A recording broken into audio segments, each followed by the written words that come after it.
Nah, gini. Cara cepat kita bisa bikin struktur folder di HTML tuh begini. Di VS Code gini. Ketik tanda seru, ya, emet, lagi-lagi emet, ketik tab. Nah, dia bakal otomatis tergenerate gitu ya. Nah, tadi ada beberapa yang beda. Contoh kayak di sini ada doctype HTML, terus di sini ada language and cara set sama viewport dan segala macamnya.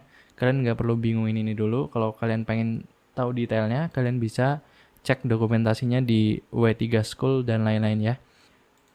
Kita misal namain dia navbar, terus body. Oke, kita bakal bahas bagaimana cara membuat sebuah teks di HTML. Gini, caranya kita misal bikin H1. H1 itu interpretasi atau mewakilkan dari heading 1 ya. Artinya itu heading 1. Banyak heading sampai maksimal tuh di H6. Ini.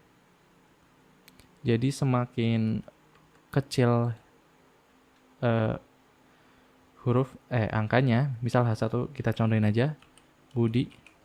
Kita lihat di H2 tuh lebih kecil ya. Begitu juga di H3 lebih kecil lagi. Nah, yang kedua kita bisa bikin pakai P ya. Ini tuh paragraf. P itu paragraf ya, ingat. Ini budi. Lihat, lebih kecil ya. Oke, coba kita bikin kayak tadi yang pertama, kita bikin teks gini.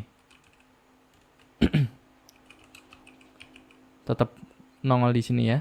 Tapi dia stylingnya seperti paragraf ya, seperti P, nggak kayak heading. Atau bahkan kita bikin kayak gini nih. Budi. Kalau ini harus otomatis karena dia bukan bagian dari HTML ya. Kita bikin ini budi. Tuh, dia tetap ada. Kenapa kalau kita bisa bebas bikin beginian, kenapa kita harus pakai H1? Kenapa kita harus pakai P? Ya, jawabannya ada dua ya. Yang pertama, jelas. Ini tuh jelas-jelas nggak jelas gitu ya. Maksudnya bukan bagian dari HTML. Tag ini kita bikin sendiri. Jadi bayangin aja kita bekerja dalam suatu tim gitu. Dan dalam satu tim itu ada misal 100 programmer. Masing-masing programmer bikin tag sesuai keinginannya sendiri gitu. Misal pakai nama bapaknya masing-masing.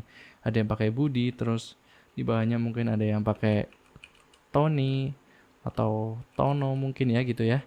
Nah, bayangin ada 100 nama bapak gitu. Kan bingung kita ngoding ini kok kenapa gini.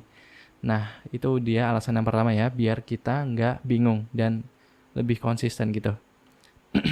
Alasan yang kedua, ini tuh terkait sama SEO. Bentar aku ngopi dulu. Atau search engine optimization. Optimisasi mesin pencari, contoh kayak Google gitu ya.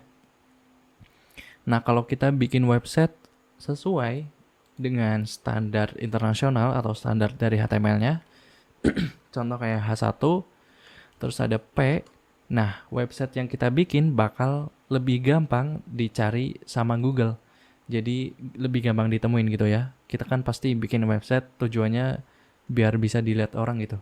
Kecuali website rahasia. Tapi itu pun mungkin nggak perlu di hosting gitu ya. Atau dipublikasikan. Nah, jadi itu dia alasan kenapa kita harus ngoding sesuai standar HTML.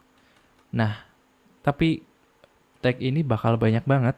Jadi sebelum kalian terjun bebas gitu ya, aku saranin jangan dihafal.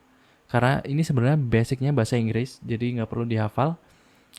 Cukup rajin aja prakteknya sama rajin baca dokumentasi. Nggak perlu dihafal diulang-ulang gitu kayak hafalan Al-Quran ya. Karena ini banyak dan hampir nggak mungkin, apalagi terus update gitu ya. Nggak mungkin kita bisa hafal semuanya. Jadi jangan dihafal, oke ya.